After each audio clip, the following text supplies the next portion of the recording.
sacerdote y todos los que estaban con él, esto es, la secta de los saduceos, se llenaron de celos. Por lo tanto, dice que echaron mano a los apóstoles y los pusieron en la cárcel pública. Mas un ángel del Señor, dice, abriendo de noche las puertas de la cárcel y sacándolos, dijo: Id, y puestos en pie en el templo, anunciad al pueblo todas las palabras de esta vida. Habiendo oído esto, entraron de mañana en el templo y enseñaban. Entre tanto, vinieron al sumo sacerdote y los que estaban con él, y convocaron al concilio y a todos los ancianos de los hijos de Israel, y enviaron a la cárcel para que fuesen traídos. Oramos, Padre. Somos confrontados con tu palabra a corregir defectos en nuestras vidas, pecados, Señor. Por lo tanto, queremos pedirte perdón, Señor, porque viendo la valentía que tenía la iglesia primitiva en Hechos, Señor, y nuestra cobardía muchas veces al hablar, te pedimos perdón. Y te rogamos, Señor, no solamente que puedas hablarnos en este tiempo, Señor, en esta reunión, en esta noche, sino que también te rogamos y te pedimos, Señor, que puedas darnos la fortaleza en tu gracia, Señor, para poder perseverar, Señor, y seguir predicando tu palabra. Te pedimos esto en el nombre de Jesús, tu Hijo, oramos. Amén. Tomamos asiento. No sé si se han dado cuenta, pero bueno, la semana pasada mientras predicaba Samuel, los versículos anteriores, ¿no? Del versículo 12 al 16, me llamaba la atención algo de la iglesia primitiva, ¿no? Ahí en Hechos, es la terquedad, ¿no? Podríamos decirlo de esta manera. Porque claro, venimos de capítulos donde la iglesia constantemente es amenazada, donde la iglesia constantemente es tormentada y constantemente a la iglesia la ponen entre la espada y la pared para que puedan callar, buscar el silencio de parte de ella. Y esta iglesia, terquedad, mencioné en realidad entre comillas, porque en vez de callarse y tener temor de las consecuencias, esta iglesia no había parado de seguir haciendo lo que habían sido llamados a hacer. En otras palabras, podríamos mencionar que la iglesia de Hechos persistía en la voluntad de Dios, sabiendo cuál era el enfoque, cuál era la meta, cuál era el objetivo por el cual ella había sido creada, sin importarles las consecuencias, amenazas. Por lo tanto, dice el texto acá que los saduceos se levantan contra ellos.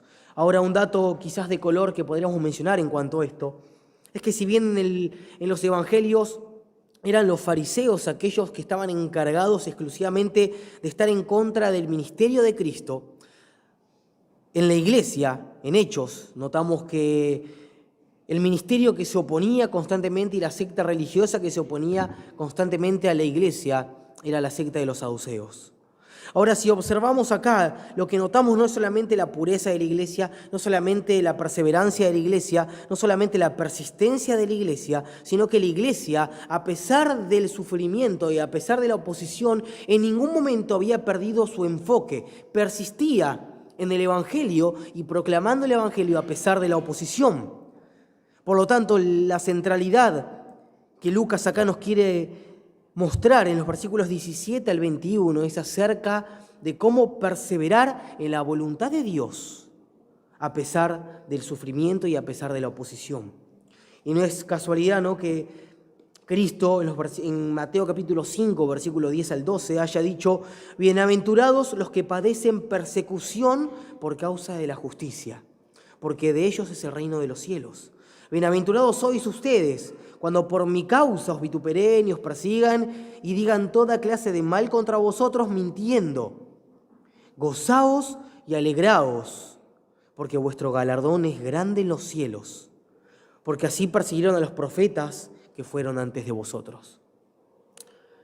Ahora, el punto acá de lo que está hablando Lucas es acerca de la perseverancia.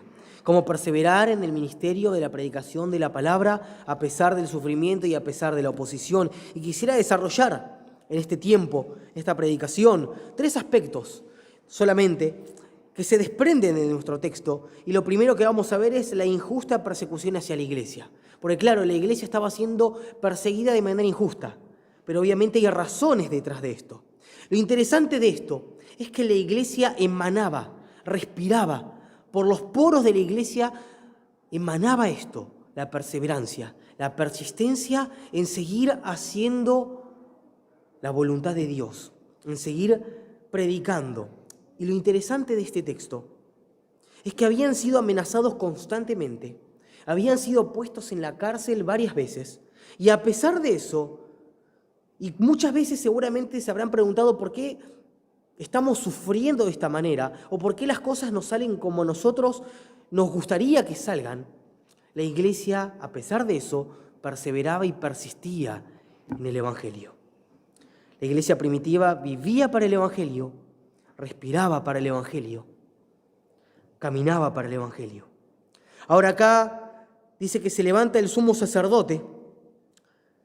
Leemos los versículos 17 al 18, dice, y todos los que estaban con él. Estos son la secta de los saduceos. Dice que estos se llenaron de celos y por lo tanto, como consecuencia de estos celos, dice que echaron mano a los apóstoles y los pusieron en la cárcel pública. Lo primero acá que notamos es que el partido de los saduceos, religioso y también político, que tenía gran poder en Israel, dice que se levanta contra la iglesia nuevamente. Ahora, lo interesante es pensar en las razones, y quizás podríamos mencionar una lista de razones por las cuales los saduceos y el sumo sacerdote se levantaba contra la iglesia. Podríamos mencionar en cuanto a esto que la iglesia estaba siendo bastante popular en ese tiempo. Claro, ellos habían matado al Hijo de Dios, les habían dicho que no hablen acerca de la resurrección de los muertos, de Cristo, les habían pedido que callen, y la iglesia constantemente, a pesar de eso, seguía y persistía en el Evangelio, predicando constantemente, no paraban. A pesar de eso, a pesar de la oposición, la iglesia crecía en popularidad. Y claro, el ministerio de los saduceos, en cuanto a poder político y religioso, comenzaba a decrecer y la iglesia crecía en popularidad. Ahora, no solamente esto, sino que también los saduceos tenían que de alguna manera, como vimos en el capítulo 4, mantener un status quo, una reputación. Ellos tenían una cierta reputación religiosa y política, y a la iglesia, al ver cómo crecía, ellos en Israel comenzaban a perder terreno, comenzaban a perder cierto poder sobre las personas, sobre los israelitas. Pero no solamente esto, sino que también ellos eran subordinados al gobierno romano. Por lo tanto, si generaban ciertos disturbios en Israel, ¿qué pasaba? El gobierno romano debería intervenir. Es por esto que en el capítulo 3, cuando toda la multitud se llena, se agolpa por el cojo de nacimiento que había sido sanado, ellos, de manera tenaz, comenzaron a pedirle a la iglesia que calle. La iglesia, ante esto, obviamente, no callaba, sino que seguía predicando, seguía y persistía a pesar de la oposición, a pesar de la persecución. No sé si han notado, pero conforme vamos avanzando en el libro de Hechos, la persecución comienza a crecer. La persecución que comenzó con amenazas pequeñas, ahora son amenazas más grandes. ¿Por qué razón decimos esto? Porque en este caso, versículo 18 dice, y echaron mano a los apóstoles, no a Pedro y a Juan, porque anteriormente habían sido Pedro y Juan, y ahora como que la oposición, la persecución en tenacidad comenzaba a crecer. Ahora, si han notado, dice que estos se llenaron de celos, seguramente por competencia, por orgullo, por vanidad, porque querían competir con el ministerio de los apóstoles y vieron cómo la iglesia crecía y su ministerio decrecía. Pero lo interesante es pensar en una cosa, en que el patrón bíblico que menciona acá Lucas es que todo pecado inicia en el corazón. Porque acá dice que ellos se llenaron de celos y los celos no quedaron ahí. Comenzaron a tener envidia, celos de la popularidad de la iglesia, del crecimiento de la iglesia. Por lo tanto, ¿qué pasó? Ellos comenzaron y actuaron. Dice el texto acá, y echaron manos. Dice el versículo 17, entonces levantándose el sumo sacerdote. Es decir, que primero comienza con un sentimiento pecaminoso, con celos, para después actuar. Es decir, que ya no dio abasto la situación, que se levantó el sumo sacerdote, viendo que estaba perdiendo poder, viendo que estaba perdiendo de alguna manera poder político y religioso en Israel por la iglesia, se levanta y mandan que los metan presos. Ahora tenemos que entender que también el partido de los saduceos en esta época estaba perdiendo de alguna manera estaba perdiendo como el poder que tenían, estaba en un estado frágil. Entonces, de alguna manera tenían que levantarse. Estos celos de los saduceos y del sumo sacerdote no permanecieron inactivos. Se levantó y actuó. Los pusieron presos. Ahora me llama la atención algo, que conforme avanzamos en Hechos, de manera constante la cárcel es un lugar para poder intentar callar a la iglesia. Y a pesar de eso, el sumo sacerdote y los saduceos y los que tenían poder político en Israel no se habían dado cuenta que la cárcel no era un impedimento para que ellos y para que la iglesia calle. Entró en acción el sumo sacerdote, se levantó. Al ver que el movimiento de la iglesia estaba creciendo de manera abundante. Lo interesante es pensar en que podemos hacer una suposición en cuanto a esto, en cuanto al tiempo de la orden. Porque claro, ellos fueron puestos a la noche en la prisión, por lo tanto podemos decir, bueno, fueron colocados, estaban predicando y fueron mandados por el sumo sacerdote a la cárcel durante la tarde. No lo aclara el texto bíblico, pero ¿por qué es importante decirlo? Porque cuando ellos son liberados, en plena madrugada, dice que el ángel les dice, vayan y sigan predicando.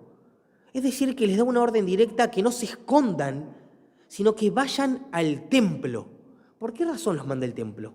Si constantemente ellos iban al templo, se reunían, oraban en el templo, porque en el templo, a la primera hora de la mañana es donde la iglesia se acumulaba a orar y a predicar.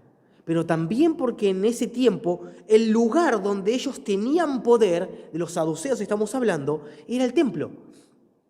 Es como que de alguna manera los estaban provocando, diciendo, bueno, vos me estás poniendo en la cárcel para que calle, vamos a volver a ir al templo, vamos a volver al lugar donde es tu terreno de poder y vamos a seguir predicando las palabras, y fíjense lo que dice, las palabras de esta vida. Ahora, lo interesante es que la palabra esta, acá en el versículo cuando dice echaron mano a los apóstoles y los ponen en la cárcel pública, también puede ser tomado como que los tomaron y los pusieron públicamente en la cárcel. ¿Qué significa esto? Que en medio de toda la multitud, en medio de toda la predicación quizás que estaban haciendo y realizando el ministerio de la proclamación del Evangelio, ellos fueron tomados en vivo y en directo, en medio de todo el pueblo, públicamente, y los tomaron y los pusieron en la cárcel pública. Ahora, esta cárcel es diferente a la cual habían estado anteriormente, porque esta cárcel incluso era peor, porque estaban compartiendo lugar con ladrones y asesinos. Era la cárcel que provenía del Estado, cárcel pública. Pero lo interesante, como ya lo mencionamos, es que es impresionante pensar que a lo largo de Hechos, el encarcelamiento demostró que no era un obstáculo para Dios. A pesar de que constantemente se los ponían en la cárcel, Dios los liberaba y ellos seguían predicando a pesar de la oposición. Pero no solamente quiero que observemos esta injusta persecución, sino también el rescate milagroso, porque acá vemos claramente la obra sobrenatural de Dios.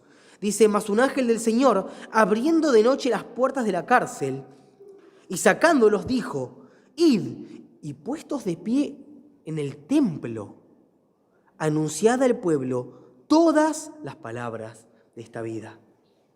Una vez más, la oposición de Satanás fracasó y como resultado abrió el camino para que pueda levantarse Dios de manera soberana, de manera poderosa y liberar mediante un ángel de él, ¿no?, que él lo había enviado a su iglesia. Ahora, Lucas nos cuenta de la liberación nocturna, pero fíjense que omite detalles. Para aquellos que les gusta leer, cuando lees Hechos y te das cuenta de estos relatos, vos decís, claro, faltan detalles. Quiero algunos detalles porque podríamos tener quizás algo más rico para poder entender y comprender lo que había sucedido. Pero lo interesante es que Lucas se reserva muchos detalles para el paralelismo que presenta en la liberación de Pedro en el capítulo 12, versículo 4 al 10. Ahora, el Señor utiliza un ángel. Claro, los saduceos eran religiosos, ¿no?, que en su doctrina no creían en los ángeles. Es como que de alguna manera también el Señor los estaba queriendo guiar y orientar en cuanto a lo que erróneamente ellos creían. Pero más allá de eso, que quizás es algo interesante para mencionar, es que Lucas escribe acá en el texto un ángel del Señor. Diferencia completamente del ángel del Señor, quien es con frecuencia mencionado constantemente en el Antiguo Testamento como la personificación, no la ayuda personificada de Dios a Israel. Hace una diferencia completa en cuanto a esto. Pero más allá de eso, observar con claridad algo en esto. Observar la soberanía de Dios, observar el poder de Dios, que rompe los barrotes de la cárcel, les abre las puertas para que ellos sean liberados y para que ellos vuelvan a predicar y a perseverar en esta predicación. Pero detrás de esta soberanía y de este poder observamos su voluntad. Porque Dios realizó este milagro porque Él quiso hacerlo. Porque claro, Él podría haber dicho, bueno, que se queden en la cárcel. Pueden quedarse en la cárcel, pero Él tenía un propósito. Él tenía el propósito de que nuevamente ellos vuelvan a predicar, que ellos vuelvan a pesar de la oposición, y quería enseñar a su iglesia que no importaba la oposición que ellos tengan a lo largo de la historia, a pesar del grado de oposición y de persecución que la iglesia tenga, la iglesia tiene que tener el enfoque correcto en seguir predicando el Evangelio, las palabras, todas, no algunas, todas las palabras de esta vida. Al entender que todo cuanto estaba sucediendo en Hechos exaltaba no solamente la gracia salvífica y soberana de Dios hacia los pecadores perdidos, sino también exaltaba su poder y su soberanía. Porque todo lo que observamos acá es un Dios que está detrás de su iglesia y que está cubriendo y protegiendo a su iglesia y ayudando a que el Evangelio persevere, su iglesia persevere y crezca de manera abundante. Esto se ve con claridad en el libro de los Hechos, porque nos viene enseñando un principio fundamental e importante para nuestras vidas.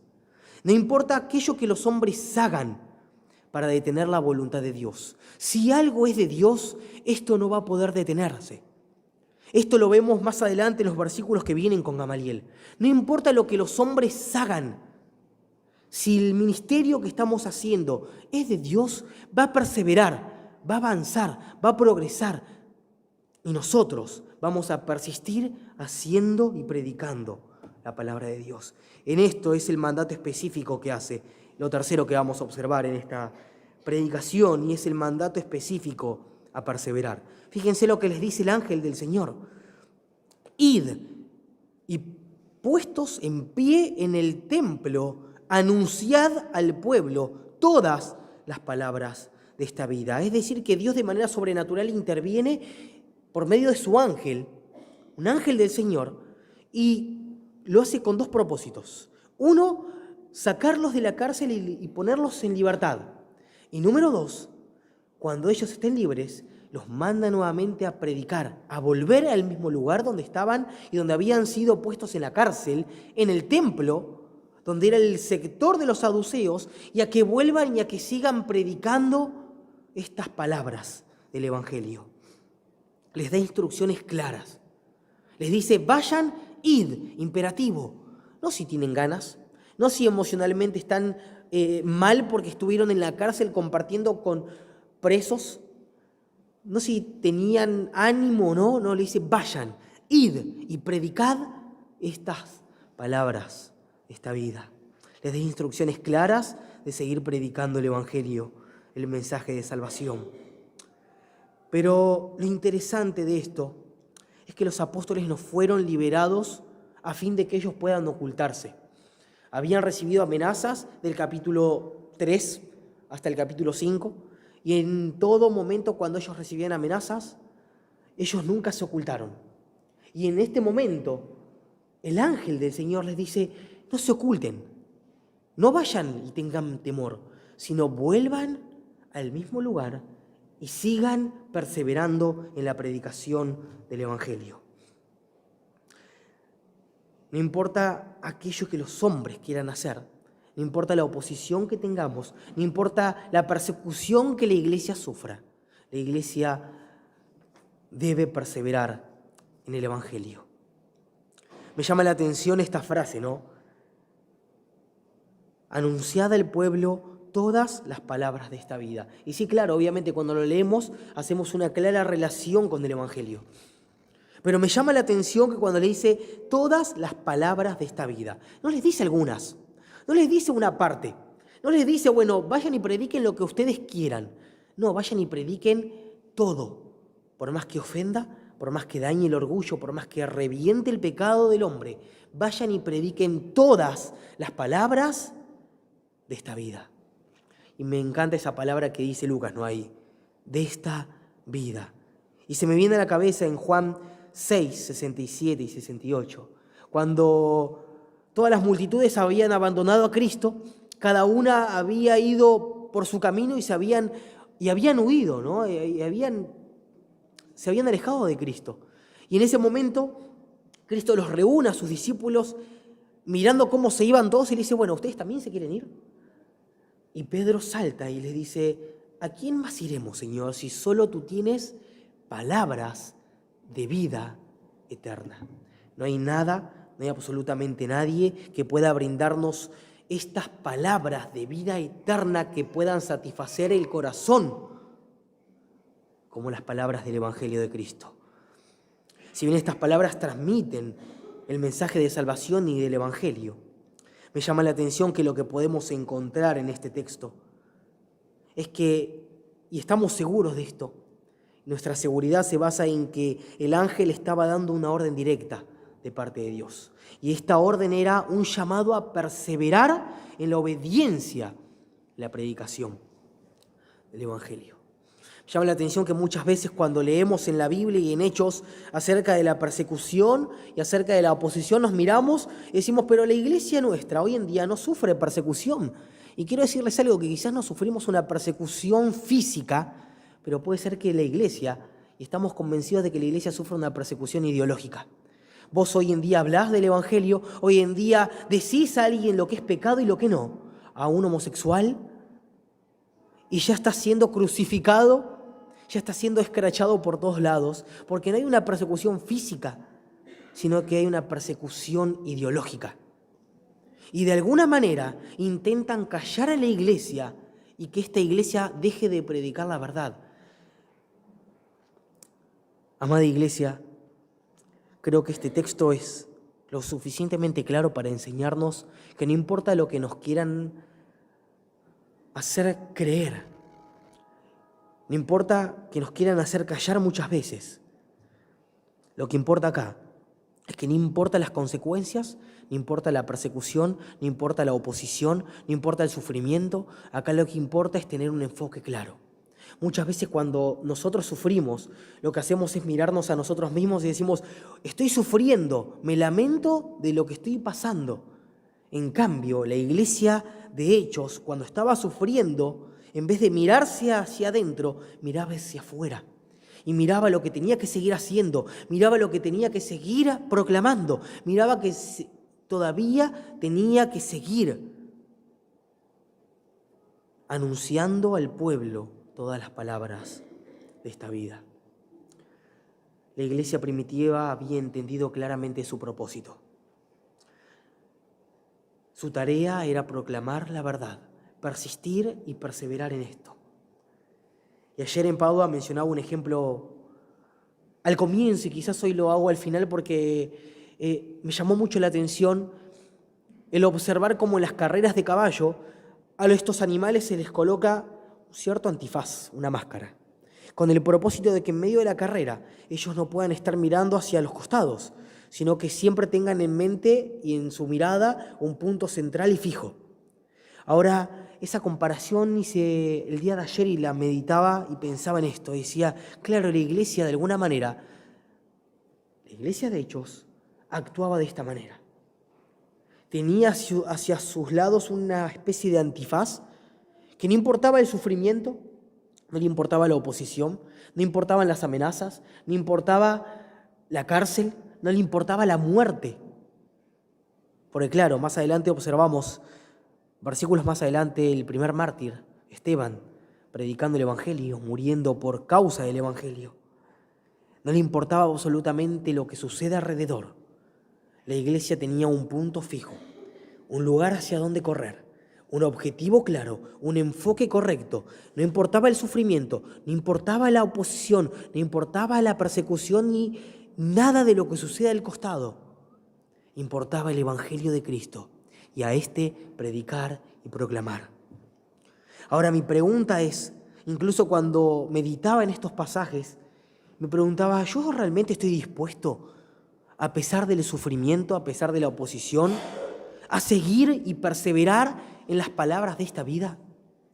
¿Cuánto de la iglesia de Hechos hay en mi vida?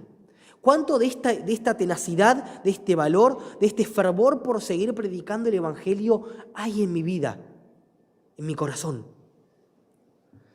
¿Estamos dispuestos a obedecer el mandato de predicar la palabra de Dios hasta el final, sin que nos importen las consecuencias? ¿Estamos dispuestos a renunciar a todo, incluso a nuestra propia vida, con tal de seguir y perseverar en la predicación de su palabra?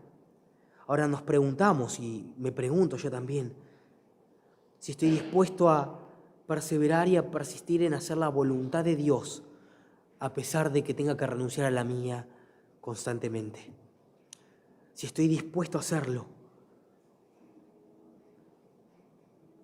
Si estamos dispuestos, a pesar del sufrimiento, de la oposición que generamos muchas veces y que hay alrededor nuestro, a seguir haciendo y predicando el ministerio por el cual fuimos llamados, el Evangelio, a ser discípulos, proclamar su palabra, ¿no? Ahora nos preguntamos, para terminar, ¿cuál es nuestra prioridad? ¿Cuál es la prioridad por la cual nosotros vivimos, individualmente hablando? No solamente como iglesia. ¿Cuál es la prioridad hoy en mi vida? Porque claro, se ve cuál es mi prioridad, aquello que le dedico más tiempo, aquello que le dedico más fervor. La iglesia, el apóstol Pedro, Juan, los apóstoles. La iglesia en ese tiempo tenía un fervor y una pasión por seguir predicando y proclamando la palabra de Dios, el Evangelio de salvación, las palabras de esta vida. Ahora mi pregunta es, ¿yo tengo ese fervor? ¿Yo estoy teniendo esa actitud? ¿Yo estoy viviendo conforme a?